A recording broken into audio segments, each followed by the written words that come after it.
Ce qui importe pour notre vie chrétienne, c'est ce que le Seigneur est pour nous, et non pas ce que notre travail est pour nous, ni ce qui aurait son centre ou sa source dans notre propre âme. Nous avons le Seigneur et nous sommes satisfaits. Je me demande si plein d'entre nous en est absolument arrivé là. Non, nous devons encore avoir de la patience pour sauver notre âme. Notre âme a encore besoin d'être amenée dans un degré plus complet à la place où Dieu est sa seule récompense. C'est par beaucoup de larmes que nous en arrivons là. Mais lorsque nous y arriverons, les larmes seront essuyées. Oui, nos larmes sont associées à notre marche en avant.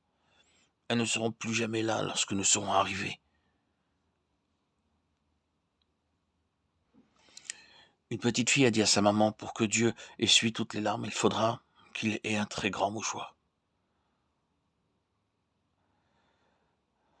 Cette petite fille avait une idée fausse de la manière dont les larmes seront essuyées.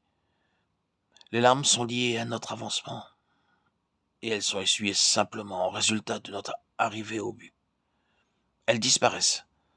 C'est par votre patience que vous sauverez vos âmes. Luc 21, 19. Et l'intelligence doit être éclairée, qu'il illumine les yeux de votre cœur.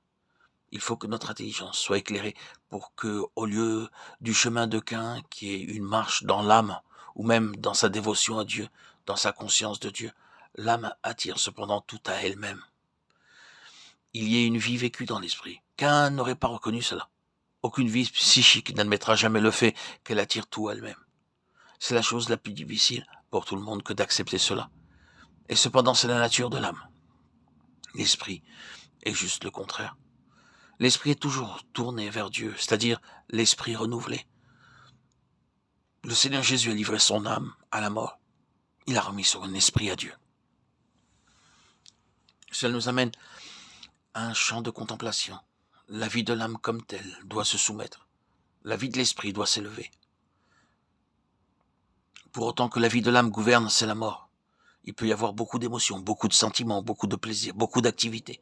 Mais la fin sera toujours la mort. Lorsque la vie spirituelle gouverne la vie de l'esprit, il y a la vie. Et la loi de l'esprit de vie en Jésus-Christ, c'est la loi de la vie. Maintenant, ne nous inquiétons pas de la technique, de la manière dont ce message a été exprimé dans ses détails, mais demandons au Seigneur de nous rendre capables d'en saisir la conclusion. Comme l'un de ceux en qui est la vie, je dois être conscient de deux choses. L'un des résultats inévitables de la vie sera que le conflit s'élève en nous. Je dois de plus connaître la nature de ce conflit, et lorsque mon intelligence est éclairée, je vois que c'est un conflit qui se livre entre moi, du côté de mon âme, et moi du côté de l'esprit. C'est un conflit entre ma propre âme et ce qui est de Dieu en moi. C'est une maison divisée contre elle-même. Elle ne peut pas subsister. Elle doit s'écrouler tôt ou tard, et nous voyons tout autour de nous l'écroulement de maisons divisées comme cela. Mais ce n'est pas la pensée de Dieu. Il y a une issue.